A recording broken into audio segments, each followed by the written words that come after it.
Bismillahirrahmanirrahim. Assalamualaikum warahmatullahi wabarakatuh. Saya Tasmama Siti Hajar dari kelas 28E. Adapun pertemuan pada kali ini, saya akan membahas mengenai materi langkah-langkah penyusunan karya tulis ilmiah. Nah, adapun langkah-langkah dalam menulis yakni yang pada tahap persiapan, yaitu yang pertama menemukan topik atau masalah. Nah, menurut Wahab menyebutkan bahwa yang dimaksud topik adalah bidang atau lapangan masalah, bidang medan atau lapangan masalah yang akan digarap dalam karya tulis atau penelitian. Nah, masalah merupakan ruh dari tulisan ilmiah. Tanpa adanya masalah yang ingin dijawab, maka tulisan ilmiah kita menjadi tidak berarti. Kemudian selanjutnya yaitu poin kedua pada tahap persiapan, yaitu merumuskan masalah dan judul. Nah, menurut Nasution mengemukakan ada 3 masalah umum yang dilakukan mahasiswa dalam merumuskan masalah. Yaitu yang pertama masalah terlampau luas. Kemudian yang kedua yaitu masalah terlampau sempit. Kemudian yang ketiga yaitu masalah mengandung emosi, prasangka atau unsur-unsur yang tidak alamiah.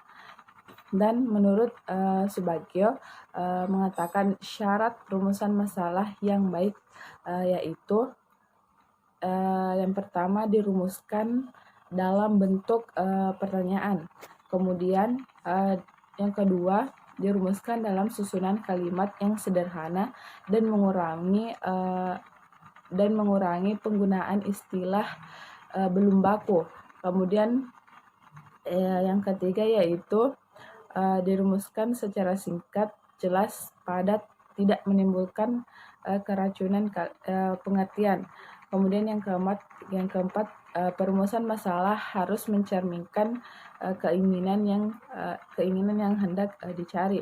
Kemudian poin kelima, perumusan tidak mempersulit dalam pencarian data lapangan, terutama terhadap data langka. Dan terakhir yaitu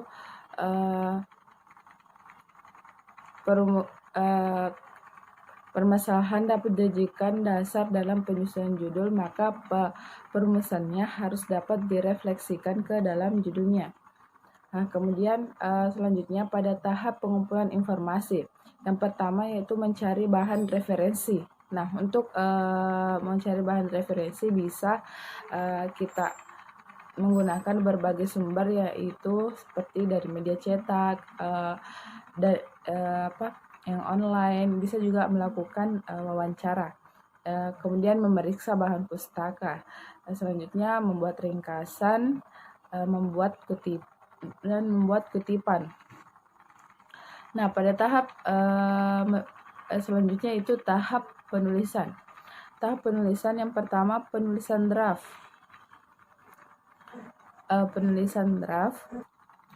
Setelah memilih topik dan mengumpulkan referensi, maka saatnya memulai menulis draft. Yang kedua yaitu melakukan revisi. Nah, lakukan perbaikan pada ide-ide yang telah ditulis. Pilih mana yang sekiranya cocok dan hapus yang sekiranya tidak digunakan. Nah, selanjutnya pada tahap evaluasi dan publikasi. Nah, tahap ini merupakan tahap akhir dalam pembuatan karya ilmiah. Pertama, cek ulang apakah isi dari karya ilmiah yang dibuat sudah sesuai dengan topik yang dipilih, apakah konten di dalam karya ilmiah Anda sudah sesuai dengan tujuan awal. Nah, semua direvisi, diperbaiki. Setelah diperbaiki dan menurut penulis sudah sempurna, maka baru dipublikasikan. Nah, mungkin itu saja materi pada pertemuan kita kali ini mengenai materi langkah-langkah penyusunan karya tulis ilmiah. Saya akhiri dengan ucapan wassalamualaikum warahmatullahi wabarakatuh.